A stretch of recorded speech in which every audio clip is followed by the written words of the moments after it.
Camerounaises, Camerounais, Camerounais des villes, Camerounais des villages, des campagnes et de la diaspora, je vous apporte mon salut républicain et patriotique en cette fin d'année 2018. Mes chers compatriotes, l'année qui vient de s'écouler n'aura pas été de tout repos pour notre pays, le Cameroun.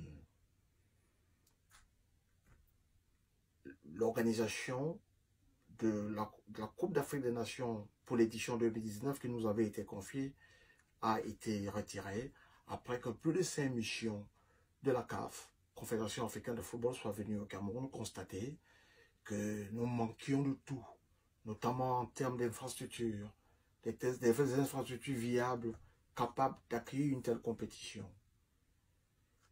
La crise des Camerounais d'expression anglophone, aussi bien du côté du nord-ouest que du sud-ouest, s'est exacerbée.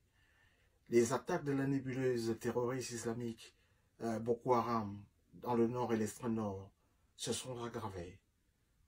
Mais pas un mot, pas un geste n'est venu de la part du président camerounais pour tenter d'espérer qu'au bout du compte, nos compatriotes les plus vulnérables, ceux qui sont directement concernés, puissent trouver un début d'explication et même d'apaisement. Hélas, en octobre dernier, s'est tenue une élection présidentielle au Cameroun. Et cette élection a lieu tous les 7 ans. On avait espéré que cette élection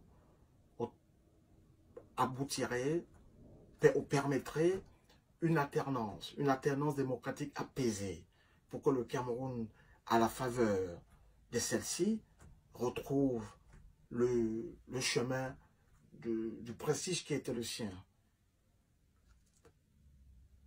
Mais au contraire, nous avons assisté à un déchaînement tout azimut de haine, du tribalisme, manipulé par ceux qui sont au pouvoir au Cameroun.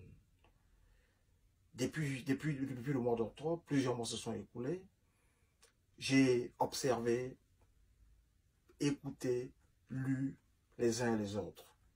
Il ressort de cet immense cafouillage que le Cameroun, pour retrouver son prestige et son rayonnement d'antan au sein du concert des nations, il lui faut être fort, il lui faut être uni, et c'est le préalable à tout. Mais il ne le sera pas s'il est pris en main par des bandes, des gangs et des mafias qui veulent tout, qui s'accaparent de tout au détriment de la plus grande majorité de nos compatriotes. Mes chers compatriotes, ayant observé tout cela, il m'est apparu, et pas seulement à moi, que je pouvais faire front. Et c'est pourquoi je vous annonce ce soir, de façon solennelle, la création du Front patriotique camerounais dont je prends la présidence ce jour. Dans les semaines qui viendront, je procéderai à la formation d'un contre-gouvernement, ce que les Britanniques appellent Shadow Cabinet. Je procéderai également à la nomination des ministres, chacun dans un département spécifique, dans le domaine qui est le sien, pour pouvoir contribuer à apaiser les souffrances de nos compatriotes les plus vulnérables dans un cadre légalement structuré et défini. Je ferai immédiatement, après le Nouvel An, la tournée des capitales des pays amis, des pays qui sont acquis à notre cause. Hier encore, tout le long de la journée, sont arrivés des immenses pays d'Amérique latine, des pays d'Afrique, des pays arabes, des encouragements, des soutiens pour notre initiative. Mes chers compatriotes, ce mouvement, ce parti, est un parti qui se veut inclusif, réunissant en son sein les hommes et les femmes de bonne volonté, complètement désintéressés, simplement mus et motivés par le sens de l'intérêt général. Je vous appelle donc dès ce soir à vous unir à moi. Et je disais tantôt que je ferai le tour des pays qui nous sont amis. Je nommerai des représentants, vous pourrez les appeler ambassadeurs ou autre chose, qui parleront en votre nom, qui chercheront des appuis, des appuis dans tous les domaines. Napoléon disait que un peuple qui ne s'assume pas n'est pas digne, ne mérite pas qu'on le respecte. Et c'est également Montesquieu qui disait il n'y a que la force qui arrête la force. Et comme dirait un autre président américain, je crois que c'était Abraham Lincoln, si mes souvenirs sont exacts, lorsque l'injustice devient la norme, la résistance devient un devoir. Je vous appelle, mes chers compatriotes de ce soir, à nous retrouver au sein du Front patriotique camerounais pour résister. Mais non seulement résister, prendre des initiatives. Il faudrait que notre pays soit prêt pour des temps qui viennent. J'entends parler ça et là de l'émergence 2035. Mais le Cameroun a un potentiel humain formidable.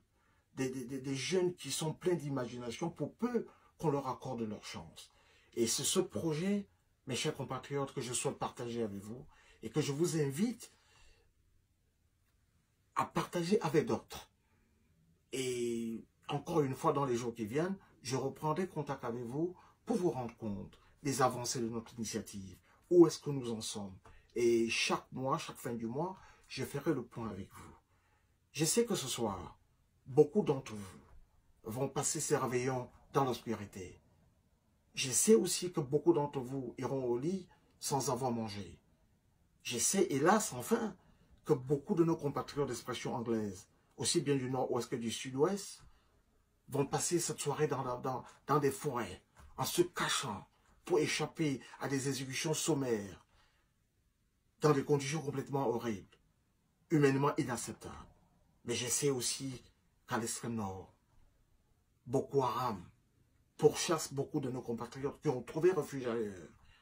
Mais de tout cela, nous devons parler ensemble, établir un débat national, mais prendre des initiatives pour protéger les plus vulnérables de nos compatriotes. Mes chers compatriotes, je vous souhaite de passer une très bonne année et que le bon Dieu protège le Cameroun. Vive le Cameroun uni, indépendant et débarrassé de la dictature. Bonne année.